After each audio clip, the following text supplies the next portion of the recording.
성경 말씀 읽어드리겠습니다. 오늘 말씀은 출애굽기 19장 1절부터 6절까지입니다. 읽어드리겠습니다. 이스라엘 자손이 애굽 땅을 떠난 지 3개월이 되던 되던 날 그들이 시내 광야에 이르니라. 그들이 르비딤을 떠나 시내 광야에 이르러 그 광야에 장막을 치되 이스라엘이 거기 산 앞에 장막을 치니라. 모세가 하나님 앞에 올라가니 여호와께서 산에서 그를 불러 말씀하시되 너는 이같이 야곱의 집에 말하고 이스라엘 자손들에게 말하라. 내가 애굽 사람에게 어떻게 하였음과 내가 어떻게 독수리 날개로 너희를 업어 내게로 인도하였음을 너희가 보았느니라. 세계가 다 내게 속하였나니 너희가 내 말을 잘 듣고 내 언약을 지키면 너희는 모든 민족 중에서 내 소유가 되겠고 너희가 내게 대하여 제사장 나라가 되며 거룩한 백성이 되리라. 너는 이 말을 이스라엘 자손에게 전할지니라. 지금으로부터 약 25년 전, 그러니까 1996년이 되겠습니다. 그 당시 제 담당이셨던 선생님들이 학교 내에 언약교회라는 교회를 세워 목회하고 계시는데 저는 그 언약교회에 속하여 한 달에 한 번 정도 설교를 하곤 했었습니다. 그 당시는 일종의 공부를 마치고 현장에서 설교 훈련을 받았던 그런 현장 훈련 시절이라 할 수 있겠습니다. 오늘 드리는 이 설교는 그 당시에 제가 원고지 약 17매 분량으로 설교를 했던 것인데 이 17매 원고 분량을 오늘 다 설교할 수 없고 이것을 몇 회에 나누어서 설교를 하려고 합니다. 당시 저는 학부와 신학연구원 과정을 마치고 목사가 되기 전이었습니다. 그 당시에는 제가 어떻게 설교를 했나, 또 어떻게 이 하나님의 말씀을 살펴보았나, 지금 다시 들여다보니 감회가 새롭습니다. 만약 기록하여 두지 않았다면 전혀 기억하지 못할 그런 내용들이었습니다. 25년이란 세월이 흘렀으나 이제 막 학교를 졸업하고 새내기 목사가 되고자 했던 당시의 그런 심정으로 돌아가 풋풋한 심정으로 이 하나님의 말씀을 다시 대해봅니다. 특별히 요즘 온누리 교회를 중심으로 생명의 삶을 통해 출애굽기의 말씀을 대하고 있으니 이 기회에 이 출애굽기의 말씀을 살펴보는 일이 출애굽기에 대한 신자들의 성경적 이해를 돕는 일이 되리라 생각하여 이 본문을 선정하게 되었습니다. 여러분들이 방금 본문 말씀을 읽어서 짐작을 하셨겠지만 오늘 본문 말씀은 하나님께서 이스라엘 백성을 애굽에서 불러내셔서 그들을 어느 일정한 장소까지 인도하신 다음 그들에게 하나님께서 그들을 불러내신 목적을 말씀해 주시는 내용입니다. 저는 이러한 오늘의 본문을 통해서 하나님께서 이스라엘 민족을 자기 백성으로 삼으셔서 그들을 애굽에서 인도해 내신 목적이 어디에 있는가를 살펴보고 그런 다음에 하나님께서 이러한 일을 하신 목적이 이제 이 성경을 읽는 우리와는 어떤 관계가 있는가를 살펴보려고 합니다. 그래서 하나님께서 자신의 일을 이루어 나가시는 일의 방식이 어떤 것인지를 알고 저희가 그분을 조금이라도 더 이해하는데 보탬이 되었으면 합니다. 물론 이 부분까지 모두 말씀드리려면 앞으로 몇 번 정도는 더 시간이 필요할 듯 합니다. 먼저 오늘 본문을 내용별로 나누어 보면 이렇습니다. 첫 번째 부분은 1절과 2절인데 이 안에는 하나님께서 이스라엘 백성을 인도하시는 내용이 기록되어 있습니다. 오늘은 주로 이 두 구절을 중심으로 살펴볼 것입니다. 본문의 두 번째 부분은 3절부터 6절인데 이것은 이 본문의 실질적인 내용이 들어있는 부분으로서 이 안에는 하나님께서 이스라엘 백성들에게 그들을 선택하신 목적을 말씀하시는 내용이 들어있습니다. 아마도 이 부분은 다음과 그 다음에 이어질 설교를 통해 살펴보게 될 것입니다. 먼저 1절을 보면 이렇게 기록되어 있습니다. 이스라엘 자손이 애굽 땅에서 나올 때부터 제3월 곧 그때에 그들이 시내 광야에 이르니라. 1절에서 유의해 살펴볼 단어는 제3월 곧 그때에입니다. 여기서 제3월은 유대인의 달력으로 1월에서 시작하여 세 번째 달이라는 말입니다. 이것을 본문은 제3월이라고 기록하고 있습니다.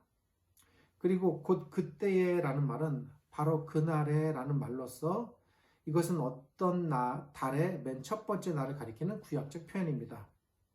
보통 구약에서는 한 달의 맨 첫 번째 날을 알릴 때 날 앞에 그라는 단어를 붙여 표현합니다. 그래서 풀어 말씀드리면 1절에 3월 곧 그날에 또 3월 곧 그때에 라는 말은 3월 첫 번째 날에 라는 말입니다.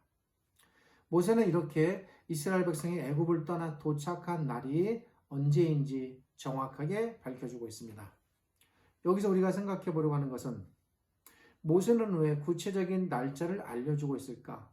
여기에 대해 두 가지 가능성이 있는 생각을 해볼 수 있습니다. 첫째는 모세는 일종의 어떤 과정, 우리로 표현하자면 여행일지를 기록하는 방식으로 당시 이스라엘 백성의 자연스러운 여행 경로와 그리고 시간의 경과들을 알려주는 것이다 라고 보는 관점입니다. 이 관점은 모세가 후손들에게 지난 과거에, 즉 언제 어떤 일이 일어났는지를 알려주고자 했다라고 보는 것입니다. 다음으로 두 번째 관점은 모세가 단순히 지난 일들이 발생한 시간을 밝히려고 하기보다는 무엇인가가 이날에 벌어진 사건을 소개하면서 이 날의 중대성을 당시 이스라엘 백성들에게 각인시키기 위해 특별히 날짜를 언급했다라고 보는 관점입니다. 과연 이 두 가능성 중에 어느 쪽이 더 가까울까요? 여러분은 어느 쪽을 선택하시겠습니까? 물론 제 말의 톤과 뉘앙스를 볼 때 두 번째라고 충분히 이렇게 예측하시겠지만 아직 이 1절만 놓고 볼 때는 어느 쪽이 더 맞다라고 단정 짓기는 어렵습니다. 왜냐하면 1절만을 놓고 볼 때는 어느 쪽, 어떤 의도로 모세가 이 날에 대해 언급하고 있는지가 아직 드러나지 않기 때문입니다. 이에 대한 답을 조금 더 알아보기 위해서 그래서 2절을 살펴보려고 합니다. 2절을 살펴보면 1절에서 왜 이렇게 나를 모세가 콕 집어 말했는가 그 이유가 서서히 드러나기 시작합니다. 2절은 이렇게 시작합니다. 그들이 르비딤을 떠나 신의 광야에 이르러.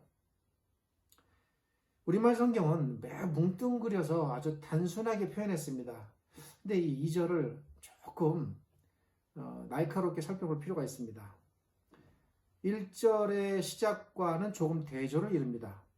모세가 1절에서는 이스라엘 자손이 애굽 땅에서 나올 때부터 제3월 곧 그때에 라고 기록함으로써 이스라엘 백성의 이동에 대한 시간에 초점 맞췄다면 1절은 시간에다 초점을 맞췄다면 2절은 모세가 그들이 르비딤을 떠나 신의 광야에 이르렀다라고 기록함으로써 2절은 어디에 초점 맞추고 있습니까? 장소에 초점을 맞추고 있습니다. 즉 1절은 시간, 2절은 장소 이렇게 각기 다른 방식으로 기록하고 있습니다. 한편 모세는 1절에서 구체적인 시간을 알린 것처럼 역시 2절에서도 구체적인 장소를 알려줍니다. 신의 광야에 이르러 그 광야에 장막을 치되 산 앞에 장막을 치니라. 막연한 장소 설명이 아닌 매우 구체적인 지역을 알려주고 있습니다. 이 부분도 생각해 보려고 합니다. 특별히 여기서 우리가 주목해야 할 부분이 좀 이따 설명해 드리겠습니다만 산 앞에라는 표현입니다. 산 앞에.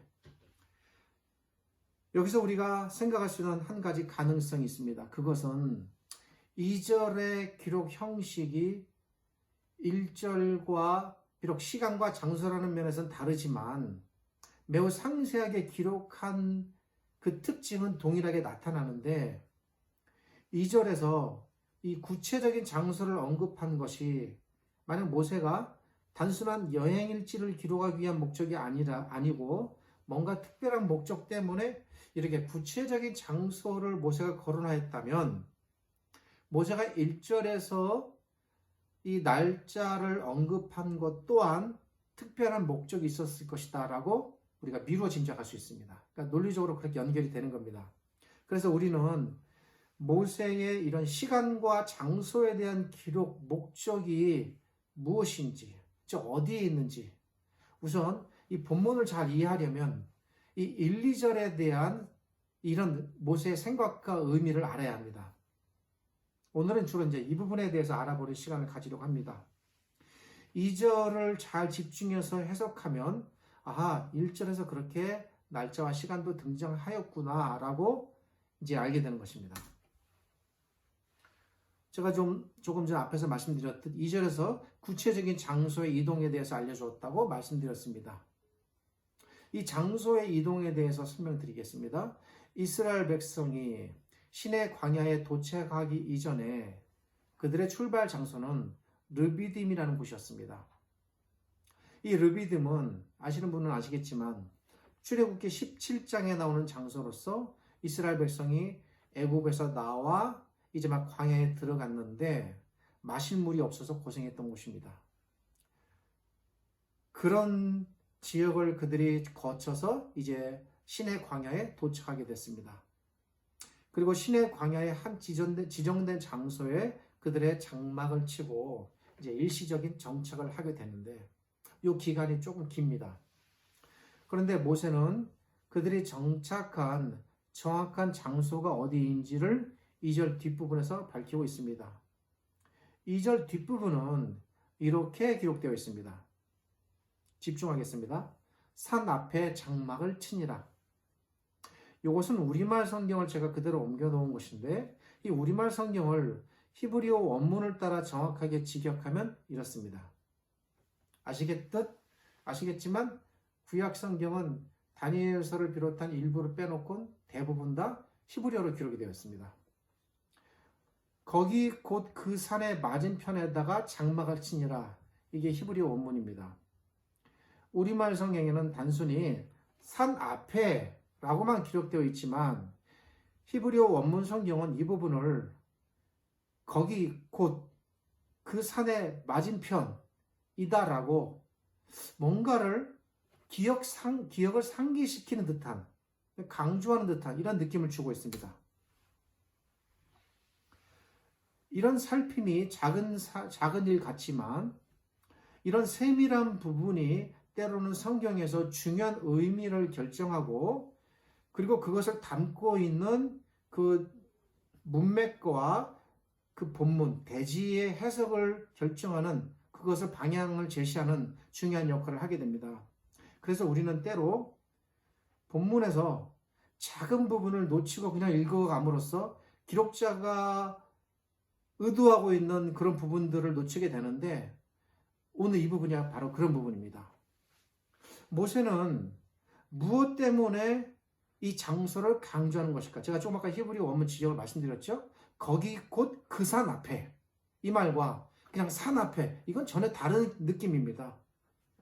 모세가 거기 곧 그 산 앞에라고 기록한 이유 모세의 마음속에 무엇이 있었을까라는 것이죠.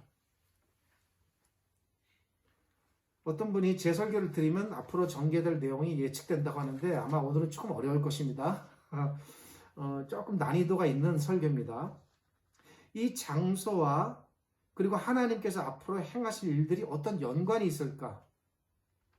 모세의 마음속에는 이 장소에 대한 어떤 이미지가 있을까? 이런 질문들이 막 생기는 것입니다.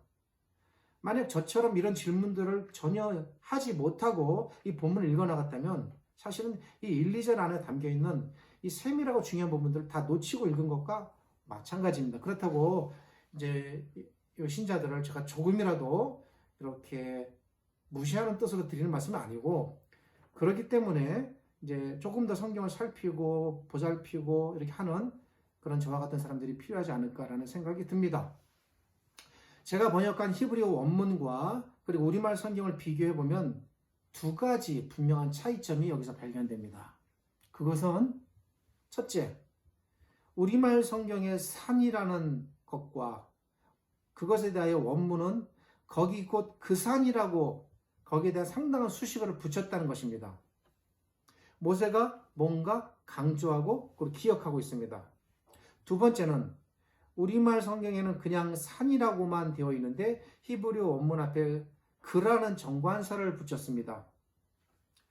그냥 산 할 때와 그 산 할 때는 주는 느낌과 의미는 전혀 다릅니다. 영어에서 산 하면 그냥 산입니다. 그 산이 어떤 산인지 모릅니다. 모든 마운틴을 그냥 산이라고 말합니다. 근데 그 산이라고 말하면 말하는 사람의 마음속에 지정된 특별한 산이 있습니다. 그걸 가리키면서 서로 대화가 통할 때 그 산 하면 이름을 말하지 않아도 말하는 사람과 듣는 사람이 그 산 하고 떠올리는 겁니다. 영문법에 손 놓은 지 오래된 분들께 죄송합니다. 양해해 주시기 바랍니다. 그러므로 2절의 산은 이스라엘 백성이 단순히 지나가는 길에 우연히 여기서 좀 쉬면 좋겠다. 산 참 좋은데? 그래서 우연히 도착하여 만나게 된 그런 산이 아니라 어떤 이유에선지 모세가 매우 의도적으로 이스라엘 백성을 이 산으로 이끌고 온 것은 아닌가라는 생각이 듭니다.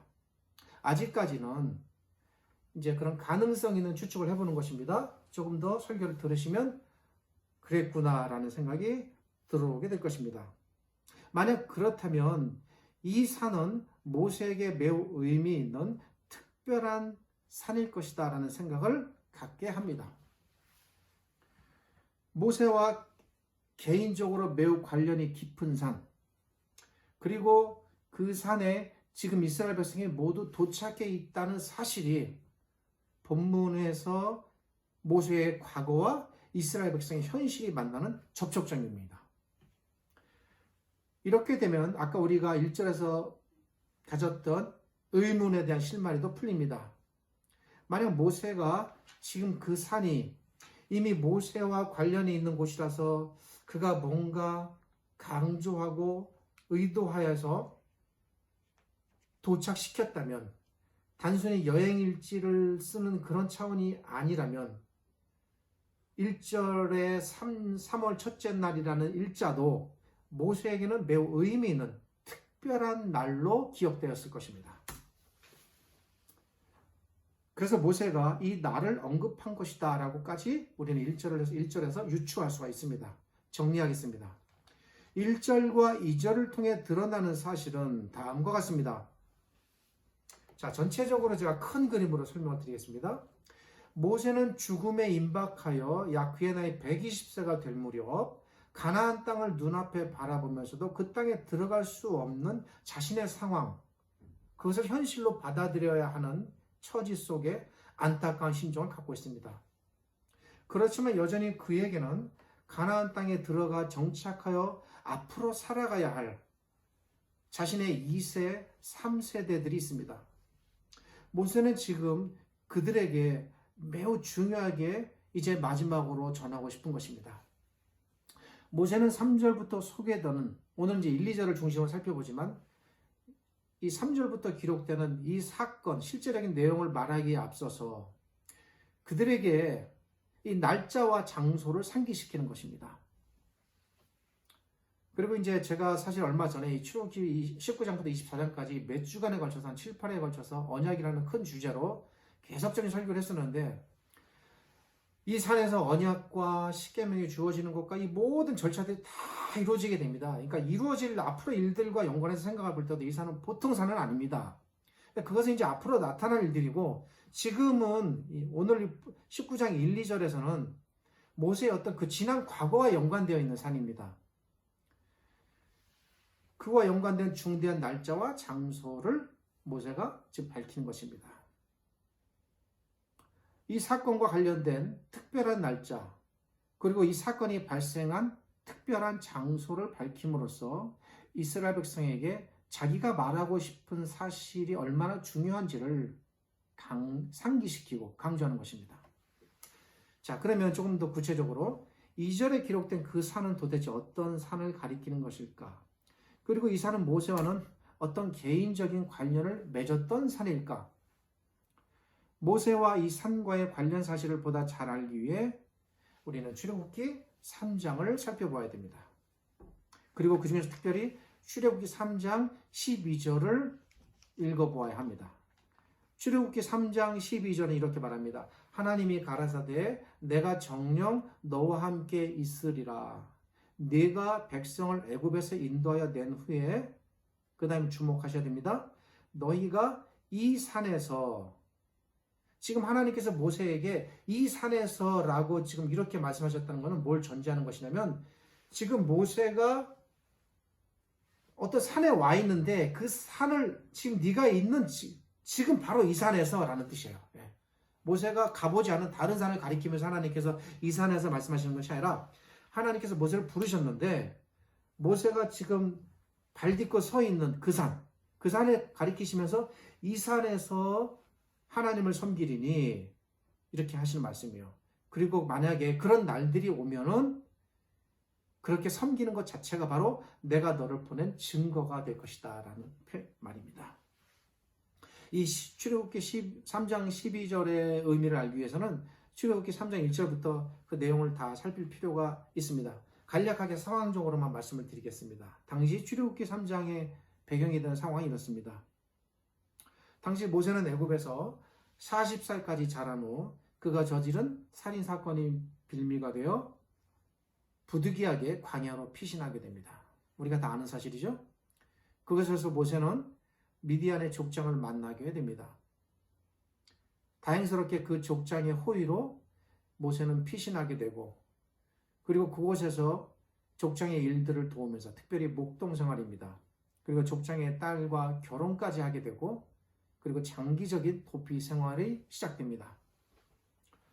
우연히 발생한 한 살인 사건의 계기가 되어 그의 인생이 자신도 알 수 없는 예상치 못한 방향으로 마치 배가 바다 위를 표류해 가듯, 바다 위를 표류하는 배에 탄 사람들이 이 배가 어디로 가는지 알 길이 없습니다.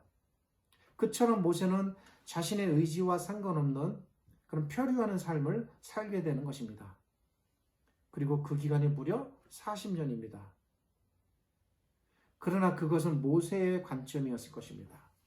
하나님의 생각은 그렇지 않았습니다. 하나님께는 모세의 그런 표류 자체가 그분께서 모세를 이끄시는 삶의 한 과정이었습니다. 나는 표류하지만 하나님은 표류하지 않으신 겁니다.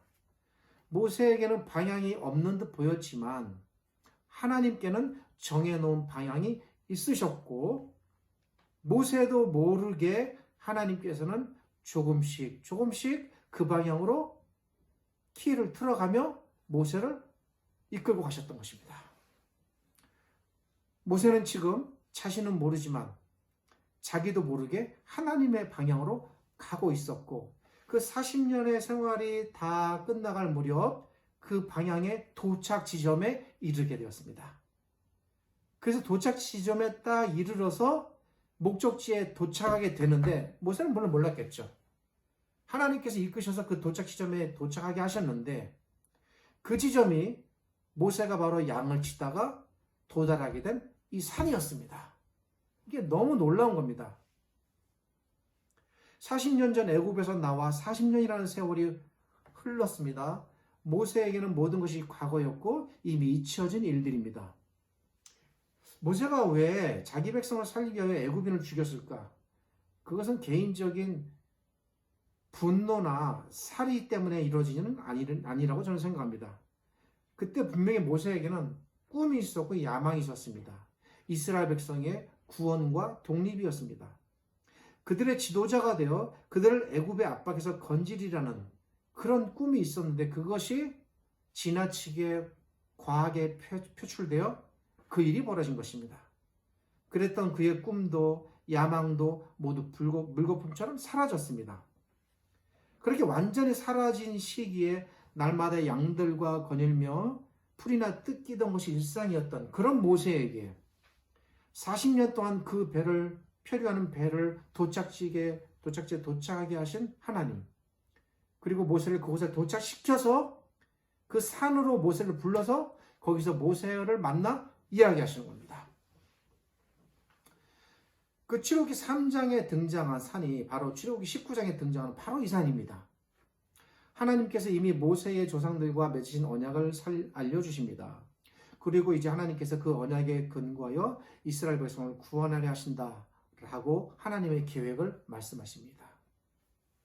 모세 입장에서는 차라리 40년 전에 나한테 말씀하시고 나를 이렇게 이끌어 주셨으면 좋았을 것을 이제 다 힘 빠지고 잃어버린 나에게 이제 말씀하시니 어찌한단 말인가. 안타까웠을 것입니다. 모세의 시간은 끝났지만 그러나 하나님의 시간은 끝나지 않았다. 이것은 실로 당시 모세로서는 받아들이기 힘든 어려운 사실이었을 것입니다. 나이도 너무 먹었고 공부도 젊었을 때 할 때 해야 하듯 일도 해야 할 때가 있습니다. 80세라는 나이에 이 거대한 짐을 지기에는 너무 부담스러웠을 것입니다. 신분도 과거에 그 권력을 가졌던 신분을 다 잃어버렸고 이제 그를 따르는 그 어떤 세력조차도 없습니다. 모든 상황이 전보다 나빠졌습니다. 그래서 모세는 절망했고 포기했으며 하나님의 제안에 노라고 대답했습니다. 출애굽기 3장 5절부터 12절은 당시 이런 상황이 매우 구체적으로 기록되어 있습니다. 제가 이야기 형식으로 말씀드렸습니다. 하나님의 제안과 모세의 거절이 모두 나타납니다. 당시 모세는 하나님의 말씀에 대해 각각 출애굽기 3장 11절과 그리고 4장 1절에 걸쳐서 거듭 반복하여 거절합니다. 그러니까 모세가 듣기 좋은 말로 겸양의 표현은 아니었습니다. 정말 모세는 할 수 없다고 생각했고 진실된 마음으로 거절했던 것입니다. 이런 모세의 두려워하는 주저함에 대해 하나님께서 각각 2번에 걸쳐 모세가 정말 하나님께서 보내신 사람이다라는 것에 대하여 증거하십니다. 이 증거가 하나는 현실적으로 눈에 보이는 증거이고 다른 하나는 지금은 보이지 않지만 앞으로 나타날 증거가 되겠습니다. 4장 1절에서 모세가 두려워하는 것에 대한 증거의 첫 번째 것, 즉 눈에 보이는 당장의 증거는 우리가 잘 알듯 모세의 손을 휘게 하셨다가 다시 회복시키셔서 낫게 하신 일, 그리고 모세의 지팡이를 뱀으로 만드셨다가 다시 지팡이로 만드는 과정, 이걸 통해서 모세에게 하나님께서 함께 하심을 보여주셨습니다. 이것은 당장의 증거입니다. 그러나 보다도 보이지 아니하는 놀라운 증거가 있습니다. 모세가 정말 하나님께서 보내신 사람임이 드러나는 때가 머지않아 곧 오게 될 것인데 그때는 언제인가? 3장 12절에 적혀있는 것과 같이 이스라엘 백성이 애굽에서 나온 후에 모세가 목동 시절에 하나님을 만났었던 바로 이 산에 모세가 다시 돌아오고 그리고 그가 이끈 백성들이 다시 이곳에 모인다면, 그래서 이 산에서 하나님을 예배하고 경배하는 때가 온다면, 그리고 그 일이 정말 눈에 보이는 현실로 나타난다면 그때는 바로 모세가 하나님께서 보내신 하나님의 지도자, 하나님의 사람이 드러나는 증거가 되는 것입니다. 그러니까 이 산에 도착했을 때 모세는 마음속에 뿌듯하게 올라오는 생각은 하나님께서 나와 함께 하시고 나를 통해 이 백성을 구원하시는구나를 더욱 분명하게 체득하고 깨닫는 것입니다. 이 산이 주는 모세의 의미, 모세에게 주는 의미가 그러했던 것입니다. 모세가 80살이 되어 하나님의 부름을 받았던 그 산, 우리가 잘 알기에 거기서 신을 벗고 가시떨기 나무에서 불꽃이 일어나는 그 광경을 목격하면서 하나님과 대화를 나누었던 그 산, 세월이 흘러 이스라엘 백성이 애굽에서 나와 이 산에 모일 수만 있다면 하나님께서 모세를 부르셨다는 증거가 되는 것입니다.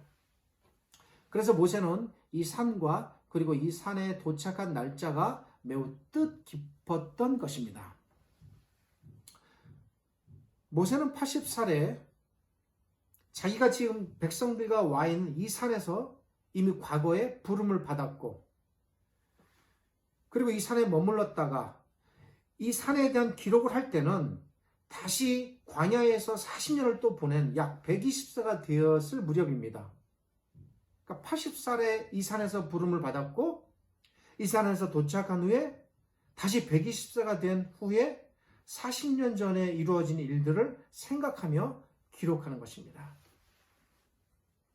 그리고 이제 그렇게 기록하면서 그들에게 전하는 간곡한 그 당부의 말씀, 하나님께서 주시는 말씀, 그것을 이제 말하게 되는데 그것이 이제 3절부터 이어지는 말씀입니다. 시간 관계상 오늘은 여기까지만 설교하겠습니다. 매 설교마다 개인적인 제 바람도 설교를 마무리 짓고 그 본문을 통해 하나님께서 우리에게 주시는 교훈과 가르침까지 다 전하고 깔끔하게 마무리 지면 좋겠지만 그것은 욕심입니다. 그렇게 되면 오늘 설교를 한 2시간 이상을 해야 될 것입니다. 아직은 우리가 이 본문을 살펴보는 과정에 놓여 있습니다.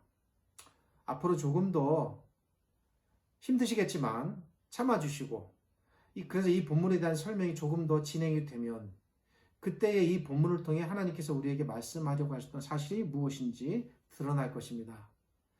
제가 예전에 한 꽤 7, 8회에 걸쳐서 7호기 19장부터 24장까지 설교를 했는데 그때 살펴보지 못했던 부분들을 세밀하게 다시 살펴보는 것입니다. 그러니까 본문은 겹칠지 몰라도 내용적으로는 전혀 다른 내용들입니다. 그럼에도 불구하고 그래서 집에 그냥 가라 그러면 좀 서운하실 수 있으니까 오늘 이 설교를 통해 한 가지 사실을 적용해 본다면 어렴풋 느끼셨겠지만 모세에게는 끝난 것 같았지만 하나님께는 결코 끝나지 않는 시간들, 일들이 있다는 것입니다. 이런 부분들이 우리의 삶과 겹쳐집니다. 모세의 시간은 끝났지만 적어도 그의 마음속에는 끝났습니다. 완전히 포기했고 내 인생 여기까지구나. 그리고 손 놓은 것입니다. 그럼에도 불구하고 하나님의 시간은 끝나지 않고 있다는 사실입니다. 같은 원리로 하나님께서는 언제나 자기 백성에 대한 준비와 설계가 있습니다. 자기 백성에 대한 하나님의 준비와 설계 언제까지일까? 그 자기 백성이 이 땅에서 숨을 거두는 순간까지 그 백성에 대한 하나님의 꿈과 계획은 끝나지 않았습니다. 그러기에 우리가 살아 숨쉬고 있다면 우리에게는 언제나 우리에 대한 하나님의 시간이 아직 남아있음을 알고 기다려야 됩니다. 낙심하지 말아야 됩니다. 끝났다고 결정하지 말아야 합니다. 우리는 알지 못하지만 우리 배후에서 언제나 우리를 이끄시고 도우시는, 우리가 볼 때는 나의 삶이 표류하는 인생 같지만 그 표류 자체도 하나님께서 이끌고 가시고 그분의 목적지로 끌고 가신다는 사실 기억해야 됩니다. 그렇게 기억하는 것을 우리는 믿음이라고 합니다. 그런 믿음에 기반해서 살아가야 됩니다. 그래서 오늘 말씀을 통해 굳이 위로를 받고자 한다면 내가 내 삶을 통해 볼 수 없는 부분들, 그것이 하나님께는 있고 그 하나님의 이끄심과 하나님의 시간이 있음을 반드시 기억하시고 그래서 흔들림 없이 더 하나님께 깊이 있는 마음으로 나아갈 수 있기를 그런 소망을 드립니다. 모세가 그 산을 시간이 지나 회고하며 이렇게 감격하여 기록하였듯 우리에게도 언젠간 그런 기쁨의 회고의 날들이 올 것이다 라고 소망의 말씀을 드립니다. 기도하겠습니다. 하나님 감사합니다. 오늘 이 말씀을 통해서 우리에게 향하신 하나님의 그 섬세한 다루심, 하나님의 손길이 무엇인가를 생각해 봅니다.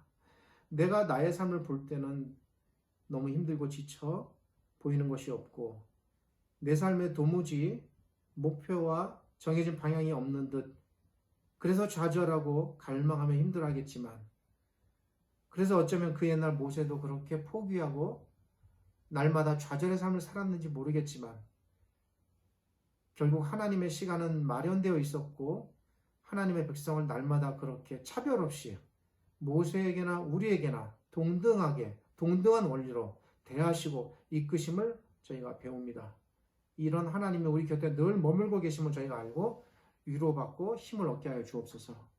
지금은 우리 주님 예수 그리스도의 은혜와 저희를 지극히 사랑하시는 아버지 하나님의 크신 사랑과 오늘도 이 말씀으로 우리를 깨닫게 하시고 위로하시는 성령 하나님의 함께 하심이 이 말씀이 읽혀지고 들려지고 전파되는 모든 곳마다 더욱 하나님을 열렬히 소망하며 하나님의 손길을 고대하며 꿋꿋하게 매일의 날들을 견디며 믿음으로 소망으로 살아가는 모든 백성이 되기를 주님의 이름으로 간절히 축원하며 기도하옵나이다.